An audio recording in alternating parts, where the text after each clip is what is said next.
After the armistice, the guns went silent across Europe. But not in Berlin, where Germans were fighting Germans. News of the loss by the fatherland had come as a shock to Berliners, and now the old order was gone. In its place came chaos. The streets of what was once a quiet, conservative town became free fire zones. The nationalists of the extreme right battling it out with the communists of the extreme left. And out of this struggle emerged a new democratic state, the Weimar Republic.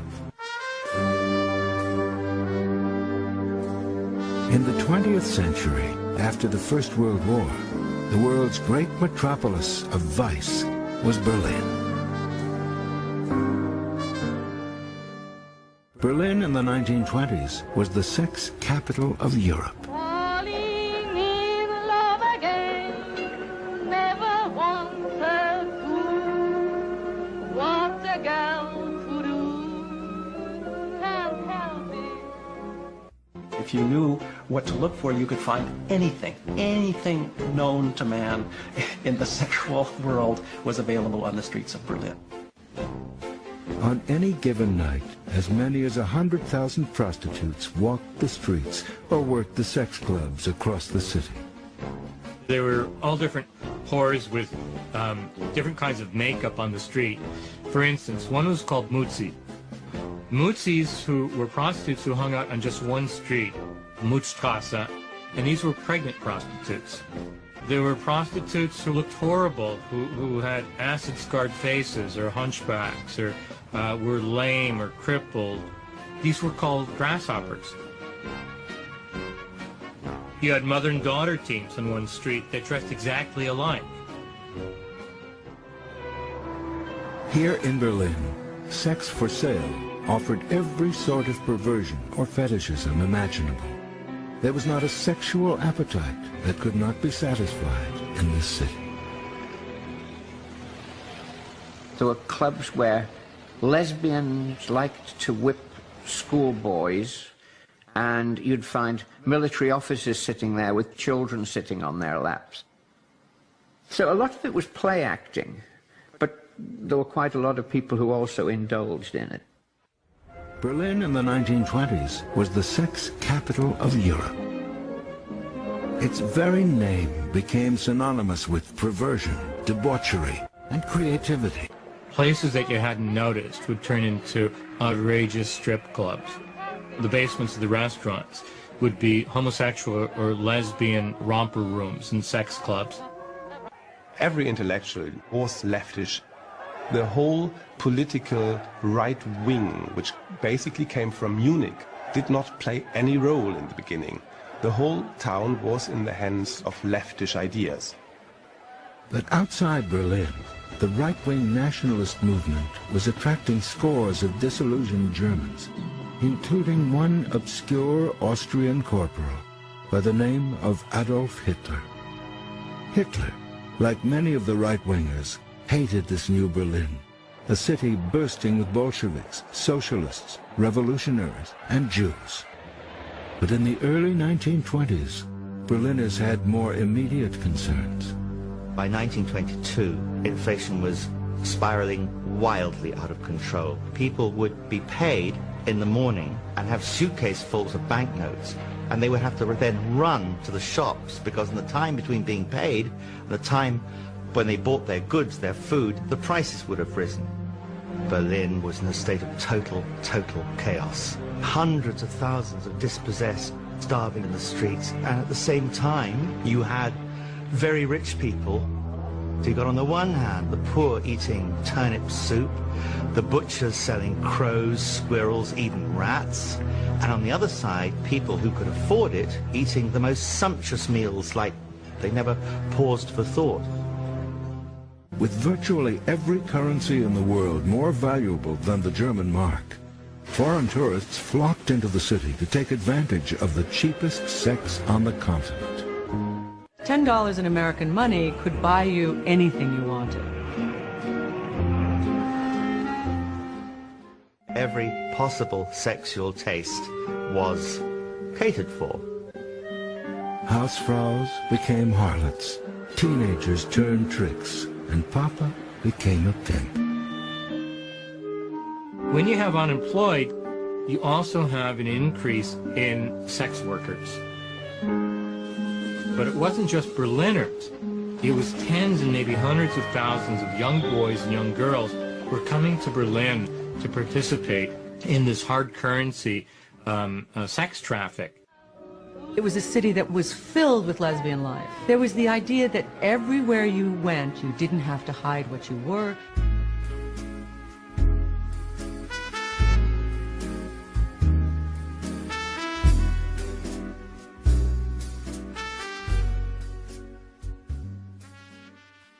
When it came to sex, Marlene Dietrich could be omnivorous. As long as she found them attractive, she couldn't care less if her lover was a man or a woman.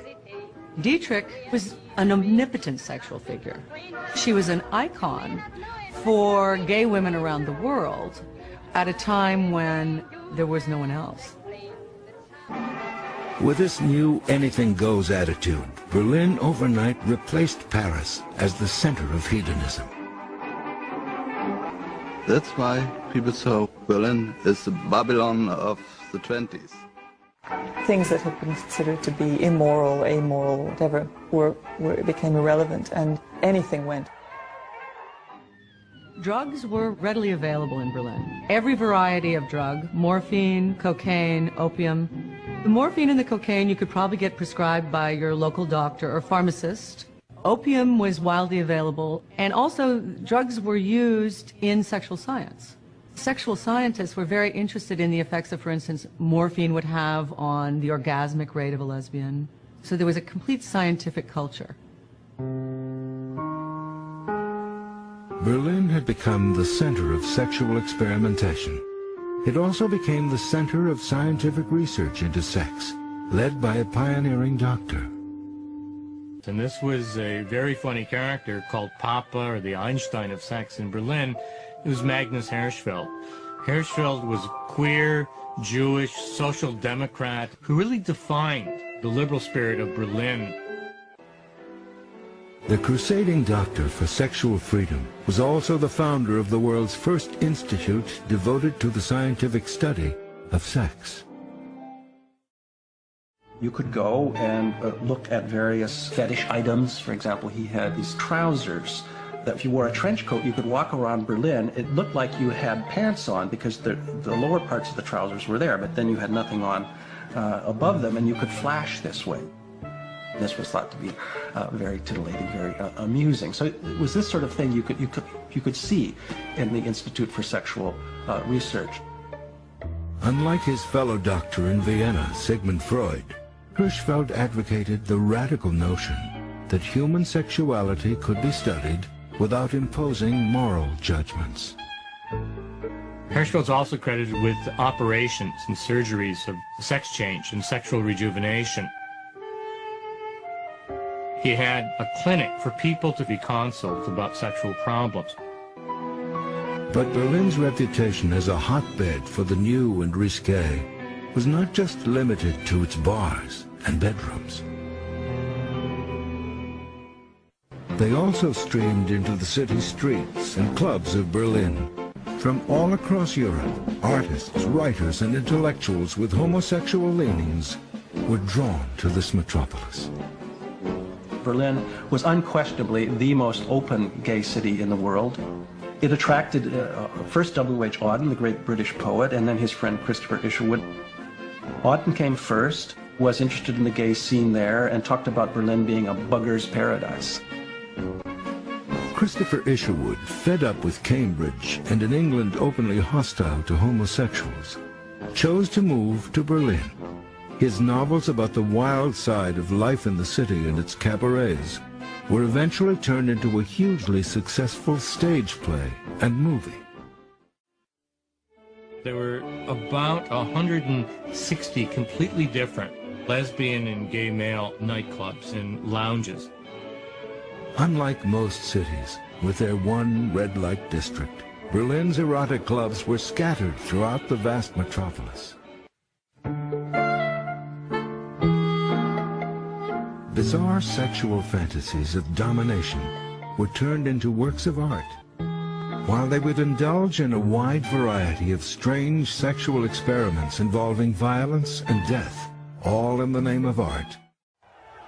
In 1928, a Nazi propaganda sheet denounced Berlin as a melting pot of everything that is evil. When Goebbels got off the train in 1926 to take over the city, he found the Nazis could scrape together maybe 200 members. And the communists at that point had about 250,000. And they didn't particularly take to a group of people who came in from outside and said that everything that the city had stood for was all of a sudden to be abandoned or to be considered decadent or to be pushed aside. Hitler had personally appointed him to go to Berlin. It looked at the time like an impossible mission. He was a good choice for the Nazis because he understood the city. It was he who was designated to turn the city from a bastion of communism, a red city, into a brown one, that is a bastion of the Nazis. This was a difficult proposition.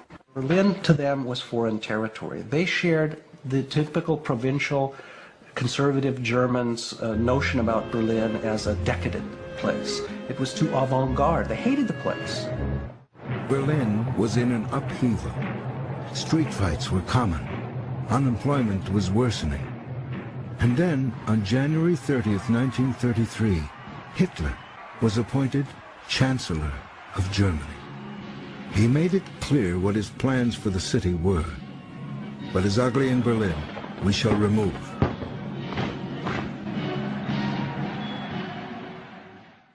What happened in 33, especially, was that the gay Berlin dive bars started to be raided. Those things were allowed to kind of exist under the radar for up until 1933, really. The Nazi police started paying attention to the dive bars. They were harassing the customers. They were closing them down. You might get arrested. The El Dorado, home to some of the most famous transvestites in the city, was taken over and turned into Nazi headquarters. Goebbels sang out the name of every book as it was consigned to the flames, legend has it.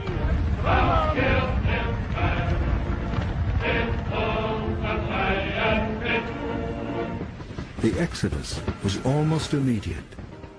Bertolt Brecht and Kurt Weill, George Gross, Albert Einstein, Marlene Dietrich, just a small number of the thousands who were driven into exile.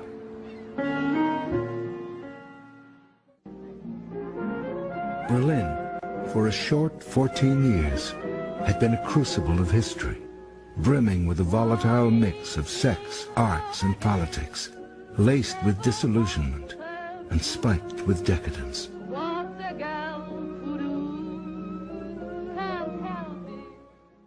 The Babylon on the River Spree was no more.